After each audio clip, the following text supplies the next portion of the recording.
오늘 우리가 함께 은혜 받으실 말씀은 사무엘상 19장 1절에서 7절까지의 말씀입니다. 1절부터 함께 합독하십니다. 사울이 그의 아들 요나단과 그의 모든 신하에게 다윗을 죽이라 말하였더니 사울의 아들 요나단이 다윗을 심히 좋아하므로 그가 다윗에게 말하여 이르되 내 아버지 사울이 너를 죽이기를 꾀하시느니라. 그러므로 이제 청하노니 아침에 조심하여 은밀한 곳에 숨어 있으라. 내가 나아가서 내가 있는 들에서 내 아버지 곁에 서서 내 일을 내 아버지와 말하다가 무엇을 보면 내게 알려주리라 하고 요나단이 그의 아버지 사울에게 다윗을 칭찬하여 이르되 원하건대 왕은 신하 다윗에게 범죄하지 마옵소서. 그는 왕께 득죄하지 아니하였고 그가 왕께 행한 일은 심히 선함이니이다.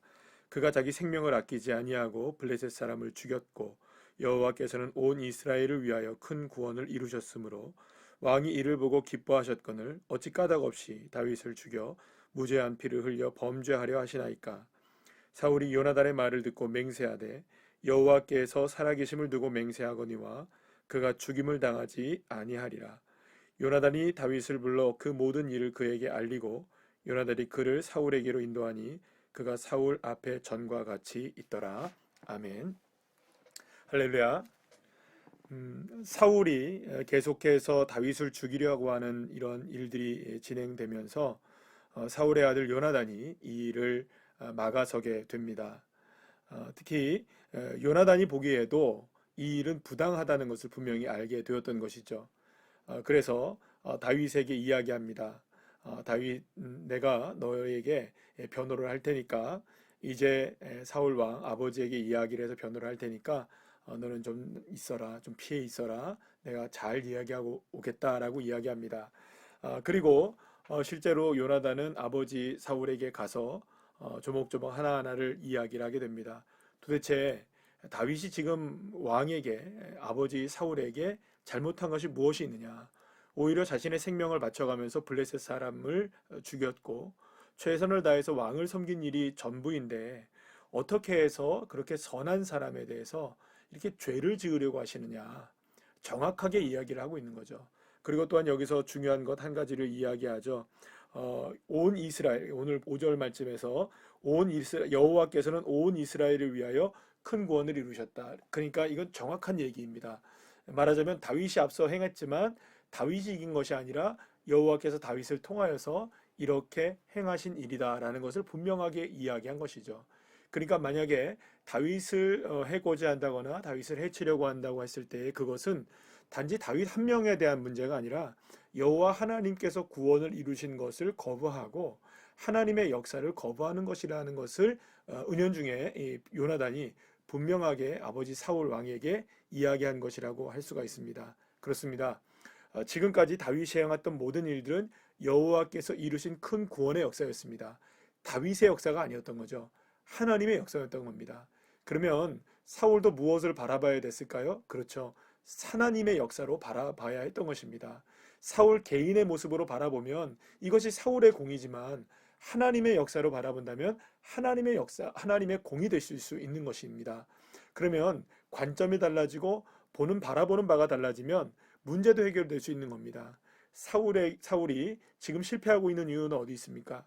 계속해서 하나님의 역사를 바라보지 못하고 그것을 사람의 일로 바라보기 때문에 계속 문제가 생기고 있는 것이 아니겠습니까? 그러니까 계속하여서 사울에게 집착하고 사무엘에게 집착하고 사람들에게 집착하는 겁니다. 일을 이루시는 분은 누구신데? 하나님이 이루시고 계시는데 계속해서 사람에게 집중하고 있기 때문에 이것이 문제가 되어지는 것입니다. 사랑하는 여러분, 저와 여러분에게도 마찬가지입니다. 사실 우리가 계속해서 사울에 관한 문제를 계속해서 묵상하면서 일관되게 사울의 문제가 무엇인지에 대한 부분들을 우리가 계속해서 동일한 이야기들로 우리가 전개되어 나가는 것을 보게 되죠. 그러면 사울의 가장 큰 문제, 사울의 가장 큰 뭐랄까요? 문제는 무엇일까요? 그렇습니다. 바로 사람에게 집중하는 것이었습니다. 다윗에게 집중하니 하나님이 보이지 않는 겁니다. 다윗에게 집중하니 계속해서 다윗을 죽이려고 하는 생각뿐이지 하나님께 어떻게 영광 돌릴까 하는 것을 생각하지 않았던 겁니다. 블레셋에게 집중하니 하나님이 보이지 않고 또 전쟁에 집중하니 사람에게 집중하니 하나님께 보이지 않는 겁니다. 사무엘에게만 또 집중하니 또 하나님이 보이지 않는 겁니다. 그래서 사울은 계속 이런 얘기를 하지 않습니까? 당신의 하나님, 당신의 하나님, 당신의 하나님. 나의 하나님은 없는 겁니다. 내가 하나님을 바라보지 않고 계속해서 누군가의 하나님, 누군가의 무엇, 계속해서 누군가를 바라보고 있는 것이죠. 그래서 지금 사울은 이 늪에서 헤어나오지 못하고 있는 겁니다. 자기가 하나님을 바라봐야 하는데, 하나님을 신뢰하는 자리로 나가야 하는데, 계속해서 사람을 집중하는 이 모습 때문에 결국에는 지금 사울이 엄청난 어려움을 계속 당하고 있는 겁니다. 사울의 아들 요나단은 이것을 분명히 보고 있었습니다. 다윗을 집중하지 마십시오. 이 모든 일들은 하나님이 행하시는 것입니다. 하나님을 보셔야지 왜 다윗을 바라봅니까? 도대체 다윗이 잘못한 게 뭐냐? 다윗이 하나님을 바라보고 행한 일인데 왜 이렇게 일을 하시느냐라고 정확하게 아주 문제를 핵심적으로 사울에게 얘기했던 것입니다. 그러자 사울이 이런 얘기를 하죠.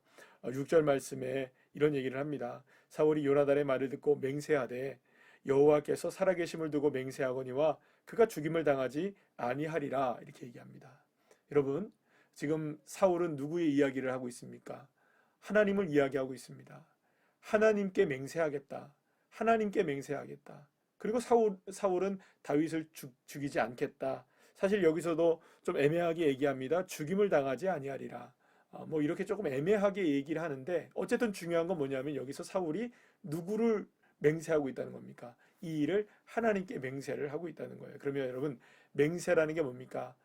정말로 내 삶을 다해서 약속하겠다라는 것이 맹세가 아니겠습니까? 그러면 여러분 생각해 보십시다. 지금 누구에게 맹세를 한다는 겁니까? 하나님께 맹세를 한다는 것이죠. 그러면 하나님이 믿을 만하고 하나님을 믿을 수 있어야 되는 게 전제가 되는 것입니다. 그런데 여러분, 지금 사울은 하나님을 믿고 있나요? 하나님을 전적으로 신뢰하고 있나요? 하나님께 맹세할 수 있을 만한 지금 믿음이 있나요? 사실 사울에게 있어서 그 어떤 믿음도 우리가 찾아볼 수가 없습니다. 어떤 믿음도 볼 수가 없는 거죠. 계속해서 사람만 집중하고 사람만 바라보고 있지 않습니까? 하나님을 의지하지 않고 있지 않습니까? 그런데 지금 맹세하겠답니다. 누구에게요? 하나님께 맹세하겠답니다. 하나님을 맹세하려면 적어도 하나님을 신뢰해야죠. 하나님을 정말로 신뢰하는 자리에 나가고, 하나님을 향한 이 믿음이 결코 변치 않고, 하나님을 향한 그 믿음이 그 어떤 것으로도 무너지지 않을 만큼 견고하게 세워져 있어야만 맹세할 수 있는 것 아니겠습니까? 그런데 지금 사울의 입장에서 본다면, 하나님의 입장에서 본다면 사울은 지금 하나님을 믿고 있는 것일까요? 하나님의 입장에서 본다면 사울은 정말 하나님을 신뢰한다고 하나님이 생각하고 계실까요? 그렇지 않습니다. 하나님 보시기에도 지금 사울은 하나님을 믿지 않고 있고요. 사울의 입장에서도 본다면 하나님을 믿지 않고 있습니다. 그런데 맹세라니요. 어떻게 이 맹세가 가능하겠습니까? 그러니 여러분, 하나님께서 우리에게 말씀하십니다. 사람이 하나님 앞에 하나님의 이름으로 도무지 맹세하지 말라라고 주님이 말씀하시죠. 왜 그럴까요? 맹세를 하지 말라는 것은 어떤 의미를 갖고 있는 걸까요? 하나님께 그런 것 자체를 하지 말라는 의미도 있겠지만, 중요한 것은 맹세를 하려면 정말로 하나님을 온전하게 신뢰하면 됩니다. 그러면 맹세 같은 건 필요 없습니다, 여러분. 아니, 맹세해야 믿습니까? 믿으면 맹세 필요 없는 것 아닐까요? 아니, 믿는데 무슨 맹세가 필요합니까? 너 맹세해라. 그럼 믿지 않는다는 거죠. 너 맹세해야 된다. 안 믿는다는 거죠. 믿는 사람에게는 맹세해라는 얘기를 안 합니다. 여러분, 무슨 믿는데 맹세를 합니까? 그러니 여러분, 믿음이 없는 사람들이 맹세를 하는 거니, 주님은 하나님 앞에 땅으로도 하늘로도 맹세하지 말라, 도무지 맹세하지 말라는 것은 그 맹세 자체 한다는 것 자체가 믿음이 없는 것을 반증하고 있기 때문이 아니겠습니까? 사랑하는 여러분, 사울의 문제는 하나님을 믿지 않는데도 맹세합니다. 맹세한다고 얘기를 합니다. 그러면 여러분, 사울이 하나님을 믿었을까요? 그렇지 않습니다. 하나님을 신뢰했을까요? 그렇지 않습니다. 그런데도 맹세를 한다고 얘기합니다. 사랑하는 여러분, 이것이 사울의 문제였습니다. 그렇다면 오늘의 나의 삶은 어떻습니까? 나는 정말 주님을 신뢰하고 있나요? 나는 정말 주님을 믿고 있습니까? 정말 그 어떤 맹세조차도 필요 없을 만큼 하나님을 전적으로 신뢰하고 있습니까? 그러면서 여러분, 우리가 어려울 때면 하나님께 그런 기도를 하지 않습니까? 하나님, 맹세합니다. 하나님, 나 이렇게 해주시면 내가 이렇게 하겠습니다. 그런 맹세하지 않습니까? 그런 맹세를 한다는 것 자체가 사실 여러분, 우리가 믿음이 얼마나 연약하지고 믿음이 부족한지를 반증하는 것이라는 걸 기억하셔야 됩니다. 사랑하는 여러분, 맹세 안 하셔도 됩니다. 맹세하지 마십시오. 그저 믿으십시오. 맹세하는 것보다 중요한 것은 주님을 그저 신뢰하고 나가는 것입니다. 주님을 믿는데 맹세하는 믿음이 무슨 필요가 있겠습니까? 결국 우리가 하나님을 신뢰하느냐, 그 문제인 겁니다. 지금 사울의 실패는 바로 여기에 있는 것입니다.